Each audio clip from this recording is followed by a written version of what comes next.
El 12 de abril del año 1861 estalló en los Estados Unidos de Norteamérica una guerra civil debido a que un grupo de estados, los estados del sur, querían independizarse de la Unión, querían dejar de ser parte de los Estados Unidos. Esta guerra concluyó 4 años más tarde, el 9 de abril del año 1865, cuando los estados del sur se rindieron.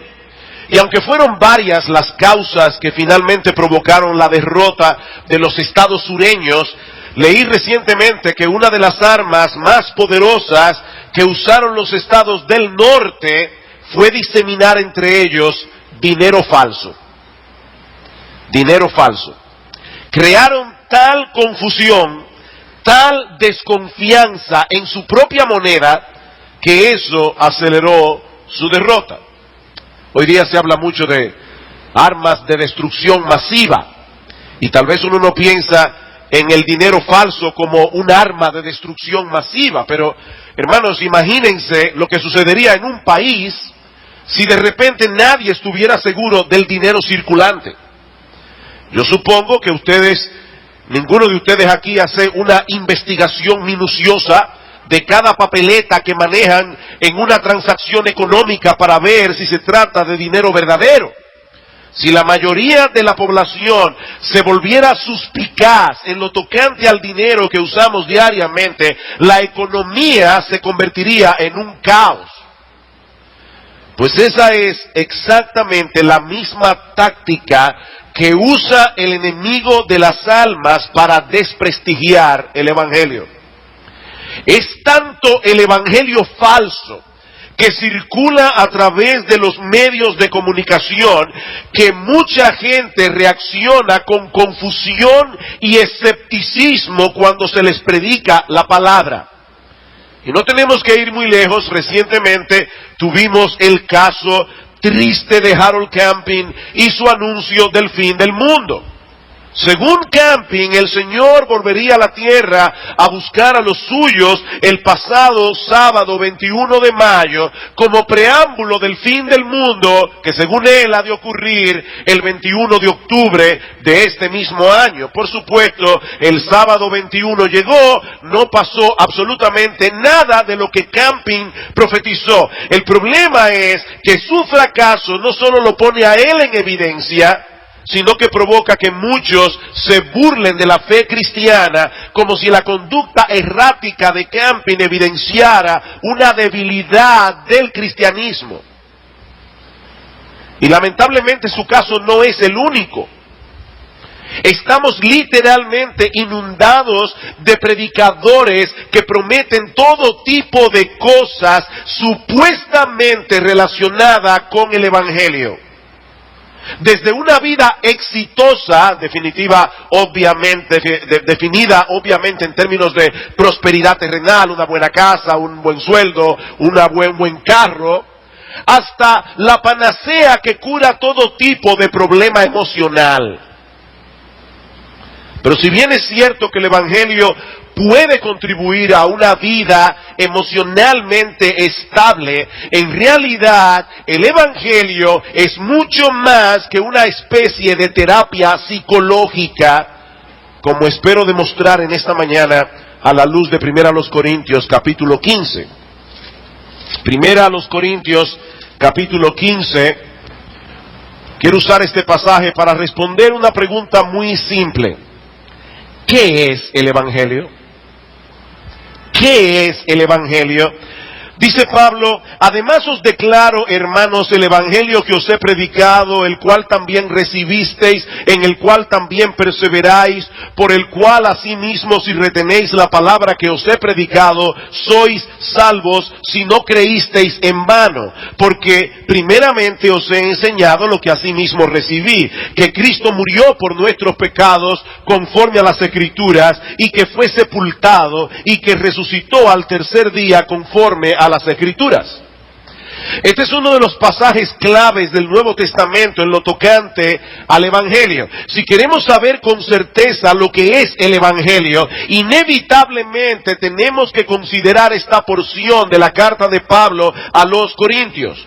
Porque este es uno de los mejores resúmenes del Evangelio que nosotros podemos encontrar en toda la Biblia. Ahora bien, cuando nosotros escuchamos la palabra Evangelio, de inmediato solemos pensar en las 4 biografías que aparecen en el Nuevo Testamento sobre la persona y la obra de nuestro Señor Jesucristo: Mateo, Marcos, Lucas, Juan. Sin embargo, esta era una palabra de uso común en el mundo greco-romano. No fueron los cristianos los que se inventaron la palabra evangelio. De hecho, esta palabra se usaba en la época del apóstol Pablo y del Señor Jesucristo en contextos que no necesariamente tenían que ver con un mensaje de tipo religioso. Evangelio significa literalmente buena noticia. Buena noticia. Se trata de una palabra griega combinada con el sufijo eu, que significa bueno o gozoso. Por eso, cuando una persona quiere morir tranquila y provocar su propia muerte en una forma tranquila, eso se le llama eutanasia. Una buena muerte, según los que proponen ese tipo de cosas, eu es bueno o gozoso, y la palabra angelo, que significa anuncio o noticia. Pero no es el anuncio de un hecho común y corriente, sino de ese tipo de eventos que producen cambio significativo en la vida de las personas. Hoy es el Día de las Madres, y yo estoy seguro que todas las madres que están aquí, y los padres también, recordarán ese día en que fueron a un laboratorio y leyeron en el papel del examen positivo. A partir de ese momento, nuestras vidas nunca jamás volverían a ser las mismas.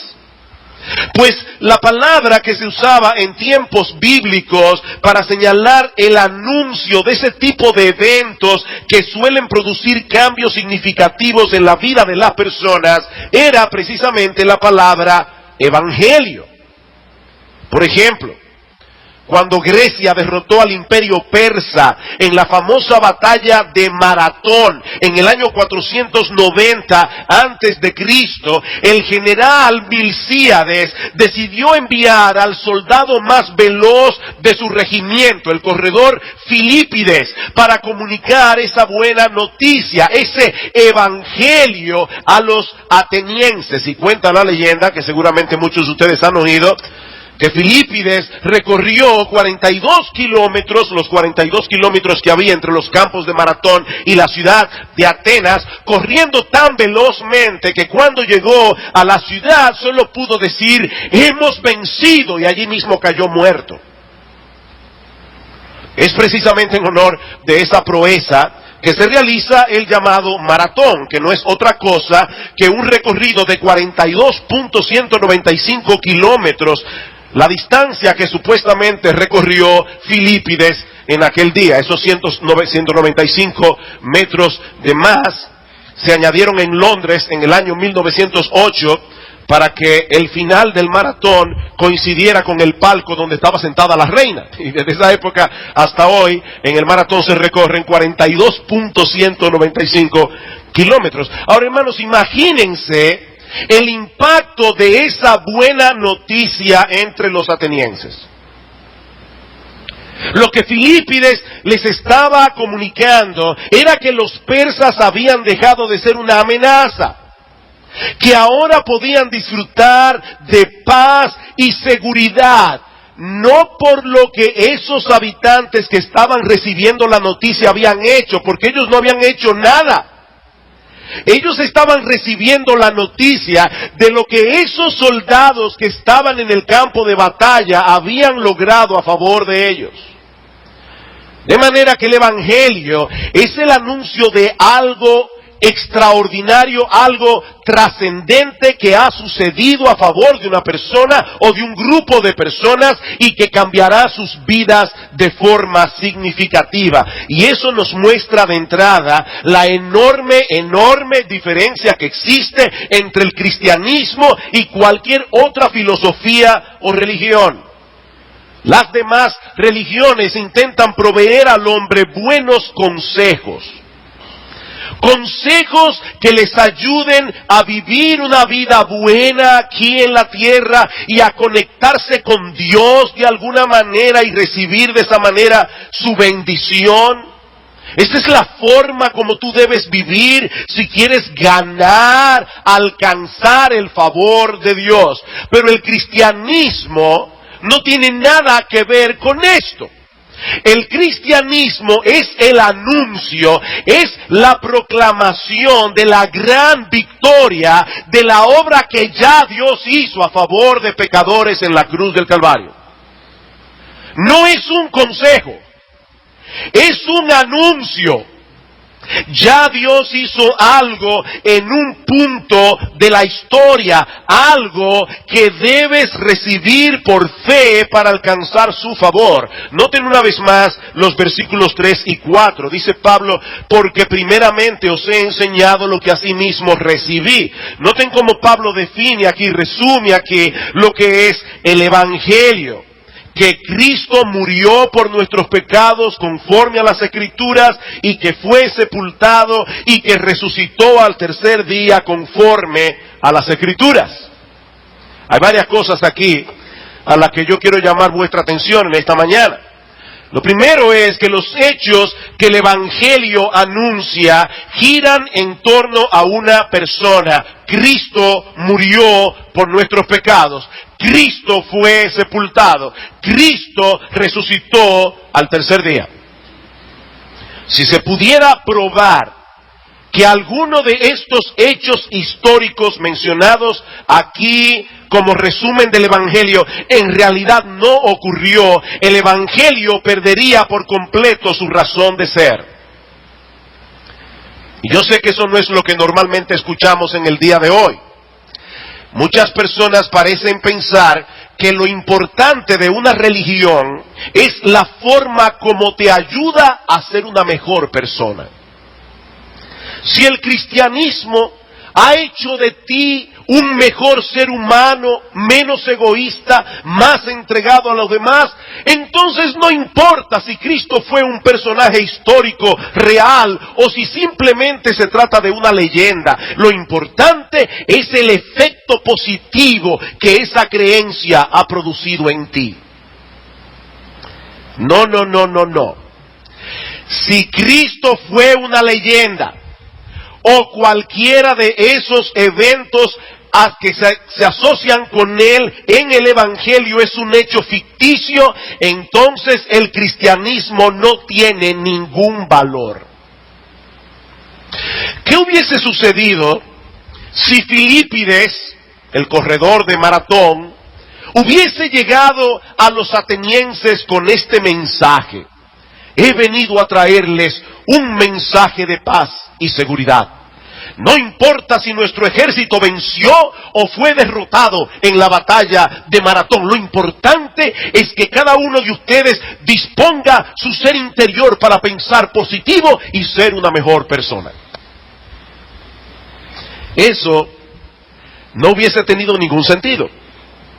El destino de los atenienses estaba íntimamente relacionado con el resultado de la batalla de Maratón. Si los persas hubieran resultado vencedores, la historia de Atenas habría cambiado por completo. Celebramos como país la caída de la dictadura del generalísimo Rafael Leonidas Trujillo Molina. Yo tenía apenas 1 año de edad cuando eso pasó, así que no recuerdo nada de eso. Pero yo sí recuerdo a mis padres hablando del impacto que esa noticia había causado en ellos. Era una noticia, un anuncio, algo pasó, algo histórico, algo que cambió a partir de ese momento la historia de la República Dominicana. Y el Evangelio es un anuncio. Es el anuncio de un hecho histórico. Si nosotros pudiéramos probar que esos hechos históricos son falsos, el Evangelio se destruiría por completo. La buena noticia que el Evangelio proclama depende enteramente de esos hechos históricos relacionados con la persona y la obra de nuestro gran Dios y Salvador Jesucristo. De hecho, Pablo escribió primero a los Corintios capítulo 15, precisamente porque algunos en Corinto estaban escuchando a falsos maestros que negaban la resurrección. ¿Y qué les dice Pablo? Noten el versículo 13 del capítulo 15. Porque si no hay resurrección de muertos, tampoco Cristo resucitó. Y si Cristo no resucitó, vana es entonces nuestra predicación, vana es también vuestra fe.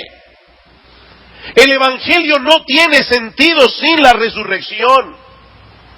Por otra parte, Pablo nos dice aquí que esos hechos históricos que el Evangelio anuncia acerca de Cristo giran en torno al problema del pecado. Otra palabra que está siendo sacada de nuestros diccionarios en el día de hoy: pecado.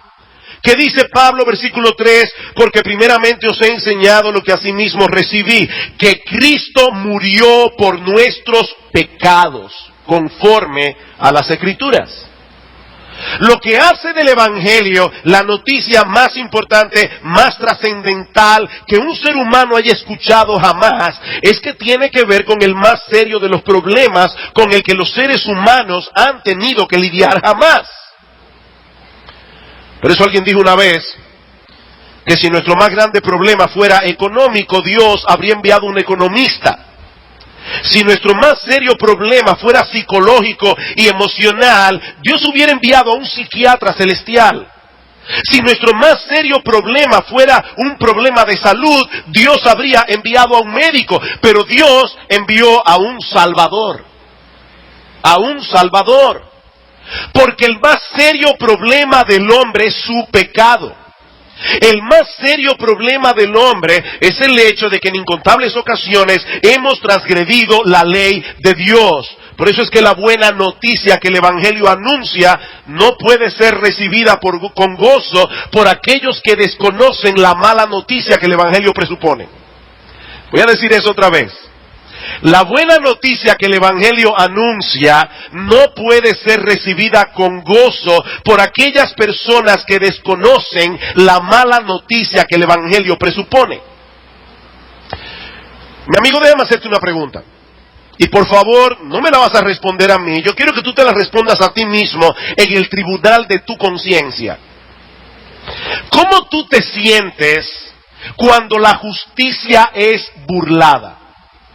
Una pregunta, sobre todo cuando has sido tú el agraviado. ¿Acaso no te indignas al ver que en este mundo los jueces pueden ser comprados?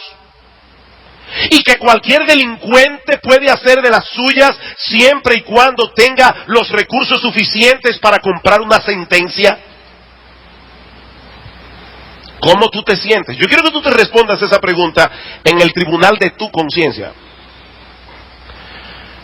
Yo supongo que te sientes indignado. Déjame hacerte otra pregunta. ¿Tú sabes por qué te sientes así?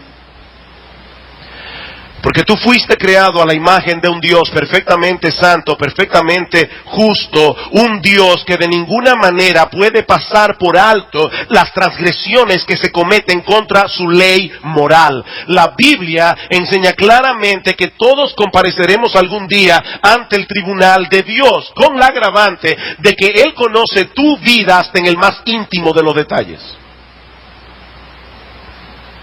Dice en Hebreos capítulo 4 versículo 13 que no hay cosa creada que no sea manifiesta en su presencia, antes bien todas las cosas están desnudas y abiertas a los ojos de aquel a quien tenemos que dar cuentas. Dios no necesita el trabajo de un fiscal acusador porque Él conoce perfectamente cómo ha sido la vida de cada uno de los acusados, hasta en el más íntimo detalle. Eso que tú crees que pudiste hacer sin que nadie se enterara. Dios lo sabe.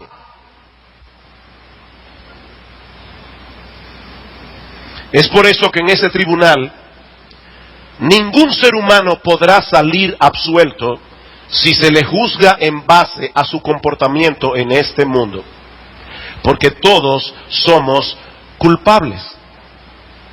Dice la Biblia que en el mundo entero no hay un solo hombre que sea bueno, no hay un solo hombre que siempre haya hecho lo correcto, no hay un solo hombre que no haya violado nunca la ley de Dios, y tú lo sabes en el tribunal de tu propia conciencia. Tú eres un pecador.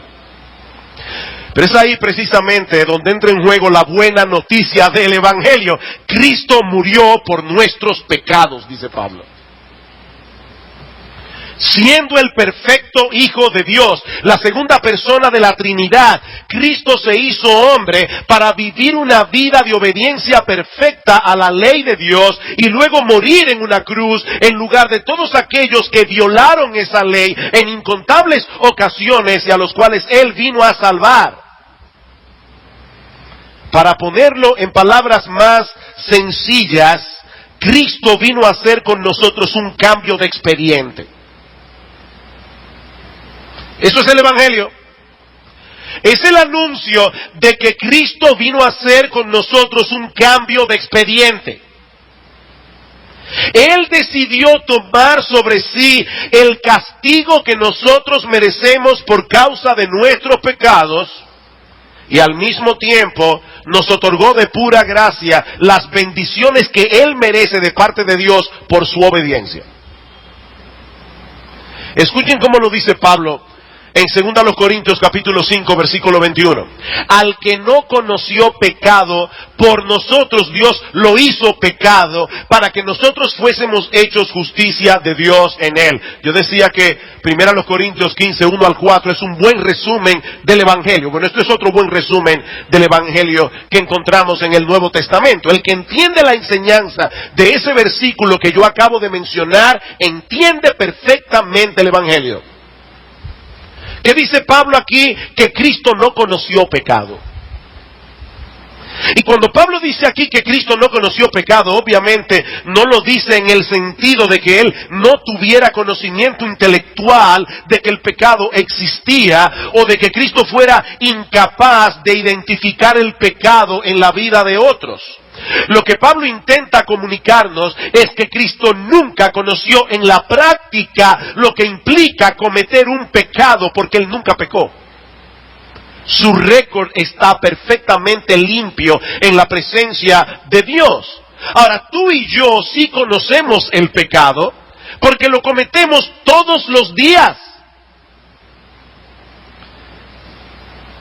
Sin embargo, a ese que no conoció pecado, Dios lo trató en la cruz como si fuese culpable de haber cometido todos los pecados de aquellos hombres y mujeres que Él vino a salvar. Al que no conoció pecado, por nosotros, a favor de nosotros, en beneficio de nosotros, Dios lo hizo pecado. Jesucristo le pidió al Padre: Padre, yo quiero que tú me trates en esa cruz como merecen aquellos hombres y mujeres, niños, ancianos, a quienes yo vine a salvar. Señor, yo quiero que a mí tú me trates como un ladrón, tú me trates como un homicida, tú me trates como un mentiroso, tú me trates como un adúltero, tú me trates como un pedófilo, tú me trates como la escoria, como la basura de este mundo. Yo quiero que tú me trates a mí como ellos merecen.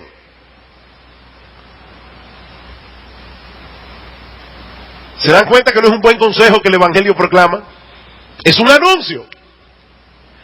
Al que no conoció pecado, por nosotros Dios lo hizo pecado. Pero el texto no termina allí. Dice Pablo: para que nosotros fuésemos hechos justicia de Dios en Él. El cambio de expediente. Nosotros le damos a Cristo nuestro expediente lleno de pecados, Él nos da su expediente lleno de justicia. Y a partir de ese momento Dios me trata a mí como Cristo merece ser tratado. Ese es el mensaje del Evangelio. Nosotros le damos a Él nuestro pecado, Él en cambio nos da su justicia. Él vivió la vida que nosotros no podíamos vivir, una vida de obediencia perfecta a la ley de Dios, y luego fue a la cruz a morir la muerte que tú y yo merecíamos morir. Por eso Pablo le llama el Evangelio. ¿Notaron en el versículo 1? Además os declaro, hermanos, el Evangelio que os he predicado. Pablo no dice aquí un Evangelio. No, porque esta no es una buena noticia entre otras. Esta es el Evangelio. Esta es la buena noticia, el non plus ultra de las buenas noticias. Es la más extraordinaria noticia que un ser humano haya escuchado jamás. Que ese Dios omnisciente y perfectamente justo decidió asumir nuestra culpabilidad en su propio tribunal para salvar a los pecadores sin pasar por alto su justicia. Eso es lo grande del caso. No fue que Dios tomó tu expediente y lo metió en algún sitio para no verlo. No, Dios no tiene que rebajar su estándar moral. Dios es un Dios justo. Él tiene que castigar el pecado. Pero por amor a ti, mi hermano, por amor a mí, Él decidió tomar el castigo sobre sí en la cruz del Calvario. Ese es el corazón del Evangelio. Cristo murió por nuestros pecados. O como dice el apóstol Pedro en su primera carta, el justo murió por los injustos para llevarnos a Dios. ¿Y cómo sabemos que esa noticia es veraz? Porque miren, lo cierto es que el papel aguanta lo que usted le escriba. Aquí hay una buena noticia, una extraordinaria noticia. La pregunta es, ¿cómo nosotros sabemos que esa noticia es veraz? Bueno, Pablo menciona dos pruebas contundentes en los versículos 3 y 4. Las Sagradas Escrituras y la resurrección de Cristo. Versículo 3. Porque primeramente os he enseñado lo que asimismo recibí, que Cristo murió por nuestros pecados conforme a las Escrituras, y que fue sepultado y que resucitó al tercer día conforme a las Escrituras. Si yo decidiera inventarme una religión, y te voy a dar la técnica por si tú quieres inventar la tuya. Si yo quisiera inventarme una religión, simplemente tendría que escribir un libro que diga cosas fantásticas acerca de mí, luego decir que ese libro es una revelación de Dios, y por supuesto luego buscarme un grupo de adeptos crédulos que me crean y que me sigan. Así se inventan las religiones. Eso fue exactamente lo que hizo Mahoma. Él mismo escribió un libro llamado el Corán y luego dijo que se trataba de una escritura inspirada. Y por supuesto Mahoma sabía cómo manejar los argumentos para su propio beneficio. Cuando él se enamoró de la esposa de su hijo adoptivo, dijo que Dios le había revelado que la adopción era un pecado, que no debía haber adopción. De esa manera se libró de que llamarle hijo a este hijo adoptado y así poder tomar a su propia esposa. Y cuando se enamoró de una niña de 6 años y quiso tomarla por esposa, simplemente escribió en el Corán que Dios se lo había revelado. Y escuchaba en estos días a una musulmana, una ex musulmana, que decía públicamente este dato. Y una musulmana que estaba presente dijo, eso no es verdad, esa niña no tenía 6 años, tenía 9.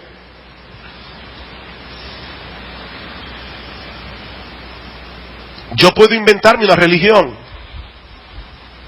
Ahora, en el caso del cristianismo, es totalmente distinto.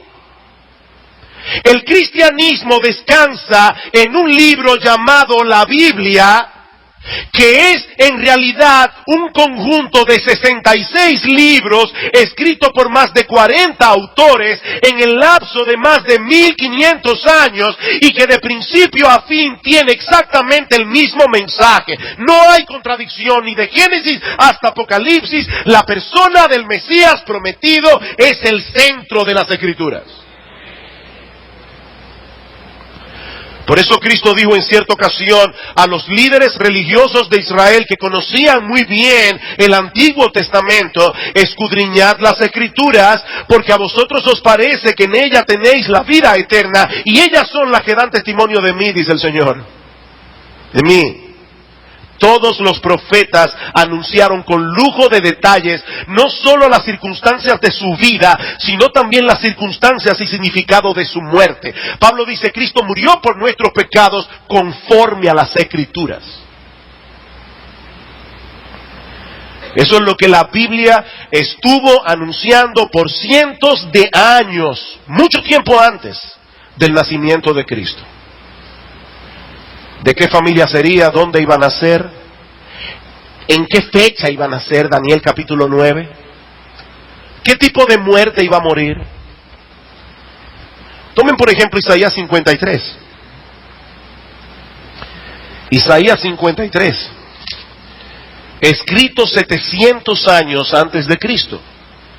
Hablando del Mesías, dice en el versículo 4: ciertamente llevó él nuestras enfermedades, sufrió nuestros dolores, nosotros le tuvimos por azotado, por herido de Dios y abatido, mas él herido fue por nuestras rebeliones, molido por nuestros pecados. El castigo de nuestra paz fue sobre él, y por su llaga fuimos nosotros curados.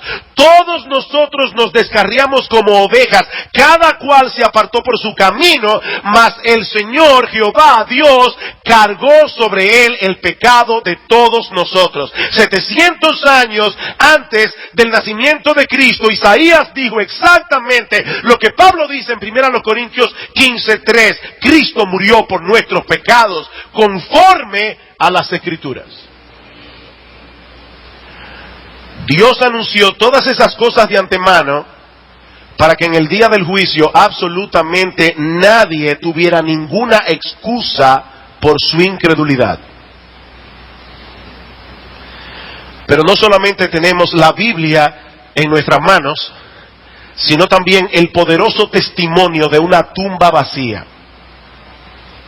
¿Qué dice Pablo? Cristo murió por nuestros pecados conforme a las Escrituras, fue sepultado y resucitó al tercer día conforme a las Escrituras. Y Pablo menciona allí una lista de testigos oculares, muchos de los cuales estuvieron dispuestos a dar sus vidas, literalmente, para defender la verdad de que ellos habían sido testigos del Cristo resucitado. Dice Pablo en 1 Corintios 15, a partir del versículo 9...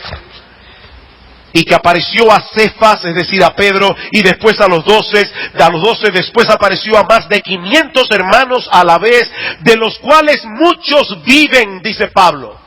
Vayan y pregúntenle, y otros ya duermen. Después apareció a Jacobo, el hermano del Señor, que se burlaba de él, y luego fue uno de los mártires de la iglesia. Después a todos los apóstoles, y al último de todos, como a un abortivo, me apareció a mí, porque yo soy el más pequeño de los apóstoles, que no soy digno de ser llamado apóstol, porque yo perseguí a la iglesia del Señor. ¿Cómo nosotros podemos explicar que Saulo de Tarso, el más furioso perseguidor de la iglesia, se convirtiera más adelante en el apóstol Pablo, el hombre que llevó el cristianismo a todo lo ancho y largo de Asia y Europa? La respuesta: él se encontró con el Cristo resucitado camino a Damasco.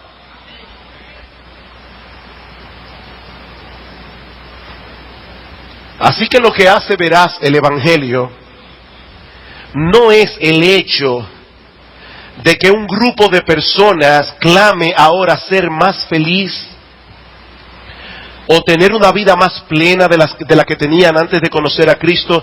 Mis hermanos, nosotros tenemos que predicar el Evangelio anunciando los hechos históricos relacionados con el Evangelio. Decirle a una persona: yo antes tenía una vida vacía, antes vivía deprimido, pero desde que conocí a Cristo, mi vida es todo paz y tranquilidad. Fácilmente te puedes encontrar a una persona que te va a decir: cuando yo practico yoga, siento exactamente lo mismo.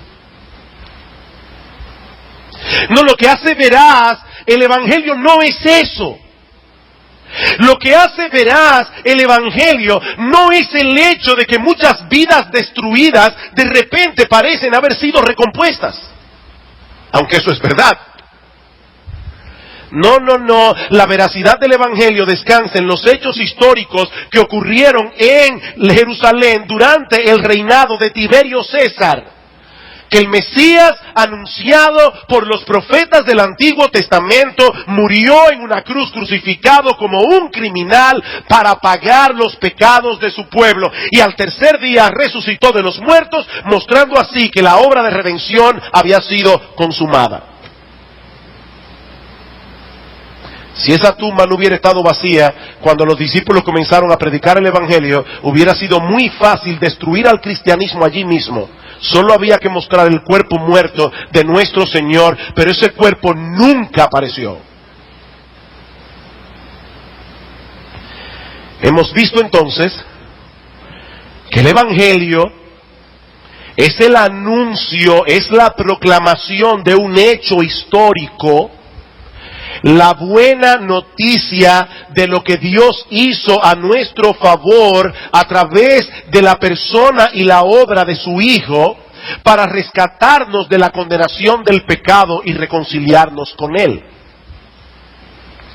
Pero hay algo más en este texto con respecto al Evangelio, y es que se trata de un mensaje poderoso usado por Dios para la salvación de los pecadores y el fortalecimiento en la fe de los creyentes. Noten una vez más los versículos 1 y 2. Además os declaro, hermanos, el evangelio que os he predicado, el cual también recibisteis, en el cual también perseveráis, por el cual, si retenéis la palabra que os he predicado, sois salvos, si no creísteis en vano. Pablo les recuerda a estos corintios que fue precisamente por medio de la proclamación de esa buena noticia que ellos fueron salvados por Dios. Ellos escucharon el evangelio que Pablo predicaba, lo recibieron por fe y de esa manera fueron hechos partícipes de todos los beneficios del evangelio. Por eso es que Pablo dice en Romanos capítulo 1, versículo 16, que el Evangelio es poder de Dios para salvación a todo aquel que cree. Es poder de Dios. El anuncio, la proclamación de esos hechos históricos centrados en la persona y la obra de nuestro Señor Jesucristo, eso es poder de Dios para salvación. Es a través de la proclamación de ese mensaje que el Espíritu Santo produce en el corazón del pecador una profunda convicción de pecado y de impotencia, a la vez que mueve al hombre a poner toda su confianza en la persona de Cristo para el perdón de sus pecados. De manera que ese mismo mensaje que muchos desprecian como una increíble estupidez, es lo que Dios usa para manifestar su poder. Lo que el hombre desprecia es poder de Dios. Por eso Pablo dice en 1 Corintios, porque la palabra de la cruz, el evangelio, es locura a los que se pierden. Pero a los que se salvan, esto es, a nosotros, es poder de Dios. Porque los judíos piden señales. Ustedes quieren que yo les crea, hagan un milagro aquí. Los griegos por su parte buscan sabiduría, pero nosotros predicamos a Cristo crucificado. Para los judíos ciertamente tropezadero, para los gentiles locura, mas para los llamados por Dios, así judíos como griegos, Cristo poder de Dios y sabiduría de Dios, porque lo insensato de Dios es más sabio que los hombres y lo débil de Dios es más fuerte que los hombres. ¿Saben qué? A los hombres les gustaría escuchar un mensaje más complejo para alimentar su propio ego. Algo que sea difícil de entender o difícil de hacer. Y así poder sentirme orgulloso, lo entendí. O lo hice, fui a pie, ay güey. Eso da un sentido de satisfacción. Pero lo que Dios pide del hombre es que acepte por fe la buena noticia del Evangelio. Eso es todo. Que reciba de todo corazón lo que Él nos ofrece de pura gracia, gratis, el perdón de todos nuestros pecados y el don de la vida eterna únicamente por medio de la fe en Él. No por tu decencia, no por tu religión, no porque tú eres mejor que otras personas, únicamente por la fe. Ahora, ¿saben lo más irónico, lo más paradójico de todo esto? Que es la buena noticia contenida en el Evangelio lo que lo hace tan detestable al hombre incrédulo. Se supone que las buenas noticias se reciban con alegría. Y esta es la más fascinante, esta es la más extraordinaria.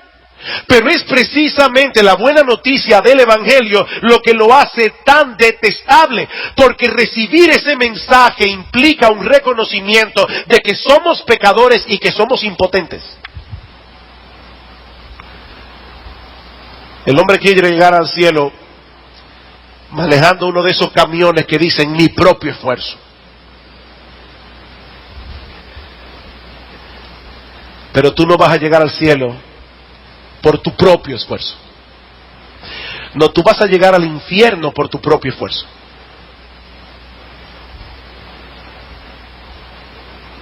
El Evangelio es la proclamación de la buena noticia de lo que Dios hizo en Cristo para salvar a pecadores impotentes como tú y como yo.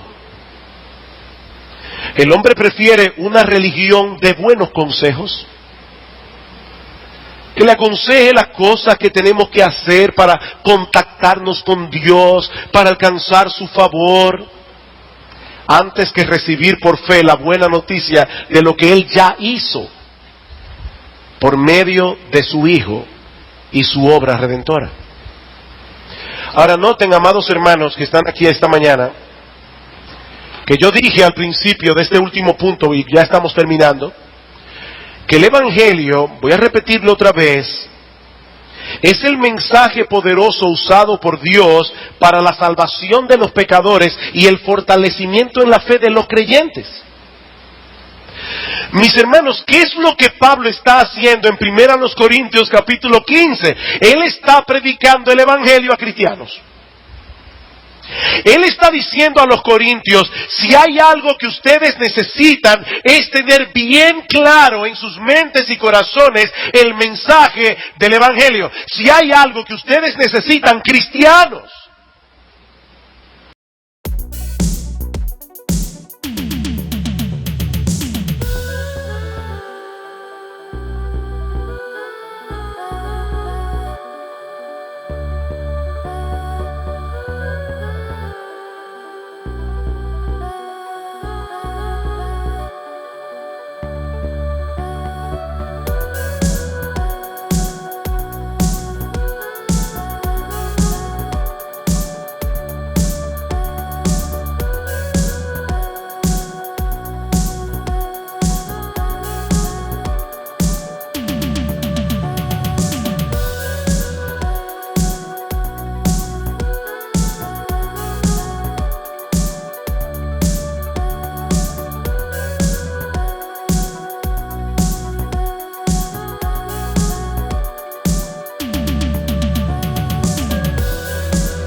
In the quiet corners of my memories where the dust has started to settle, I find fragments of a time when our hearts beat in rhythm like a metronome so gentle.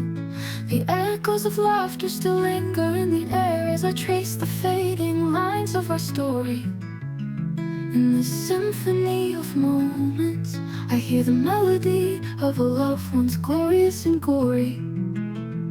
Oh, the rhythm of our hearts, a song so bittersweet,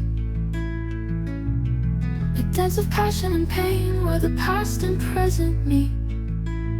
In the silence, I hear your voice calling out to me, an instrumental intro to a love that's yet to fully set me free.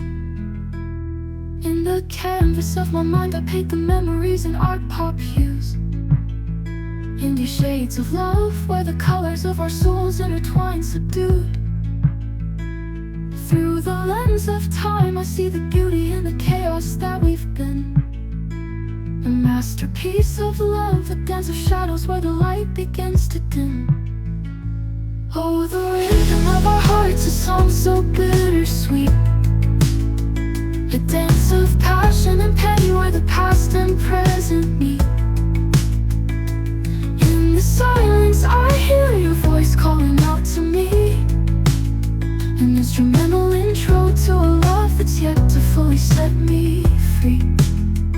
In the canvas of my mind, I paint the memories in art pop hues, in these shades of love, in these shades of love, where the colors of our souls intertwine subdued, subdued. Through the lens of time, I see the beauty in the chaos that we've been, a masterpiece of love, a dance of shadows where the light begins to dim. Oh, the rhythm of our hearts, a song so bittersweet, a dance of passion and pain where the past and present meet. In the silence, I hear your voice calling out to me, an instrumental intro to a love that's yet to fully set me free. In the quiet corners of my memories where the dust has started to settle, I find fragments of a time when our hearts beat in rhythm like a metronome so gentle. The echoes of laughter still linger in the air as I trace the fading lines of our story. In this symphony of moments, I hear the melody of a love once glorious and gory.